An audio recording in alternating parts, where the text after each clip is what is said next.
Picture your grandmother, or your mom, or maybe it is you.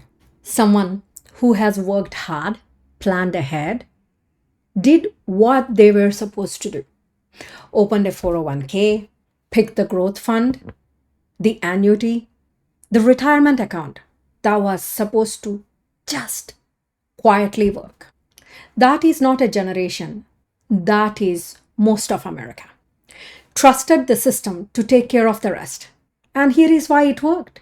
The rules applied to everyone, every company, no exceptions.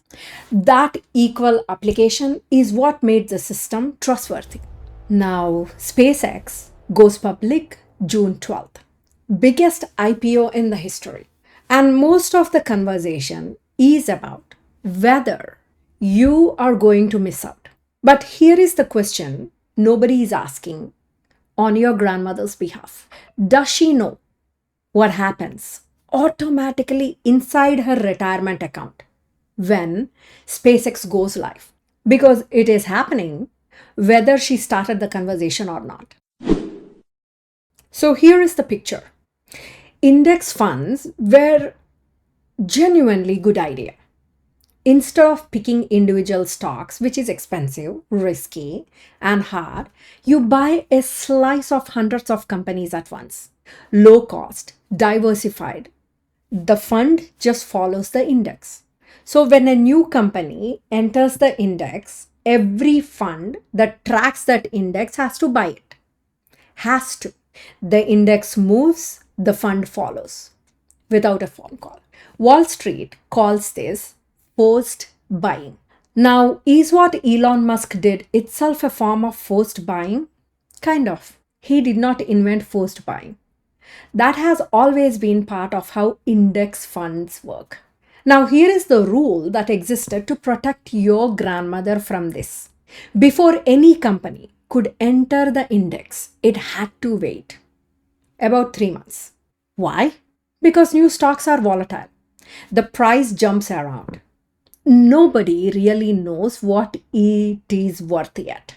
That 3-month window gave the price time to settle before trillions of dollars of ordinary people's savings got automatically pegged to it. And that rule applied to everyone. Microsoft had to wait. Apple had to wait. Amazon had to wait. That equal application is why the system was trustworthy. Then something changed. NASDAQ and New York Stock Exchange were competing for SpaceX listing. Two of the most powerful financial institutions in the world competing for SpaceX. And Reuters reported that SpaceX told both of them fast entry into the index was the condition of choosing, not a preference, a condition.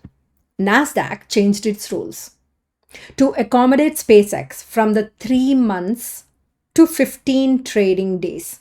SpaceX chose NASDAQ. The rule that existed to protect ordinary people from volatile new stocks was removed for the biggest new stock in history. And this did not happen quietly. Hundreds of people filed comments with SEC. Investment professionals, regular 401k holders, all of it public record. One of them, a named fund manager, wrote in Kiplinger, "Your 401k is the exit liquidity." That means someone needs to sell at a very high valuation. And your grandmother's retirement account is the one buying. NASDAQ heard every one of them and changed the rule anyway. SpaceX goes public June 12th. 15 trading days later, around July 7th, every fund tracking the NASDAQ 100 has to buy SpaceX. Goldman Sachs estimated up to $60 billion in forced buying. And why did SpaceX go from profitable to losing nearly $5 billion? In 2024, SpaceX on its own made nearly $800 million. Then Elon Musk merged xAI into SpaceX. xAI is his AI company. Grok, the chatbot, the one trying to compete with ChatGPT. SpaceX merged with Elon Musk's XAI company last year. XAI was bringing in company. XAI was bringing in money, but spending twice that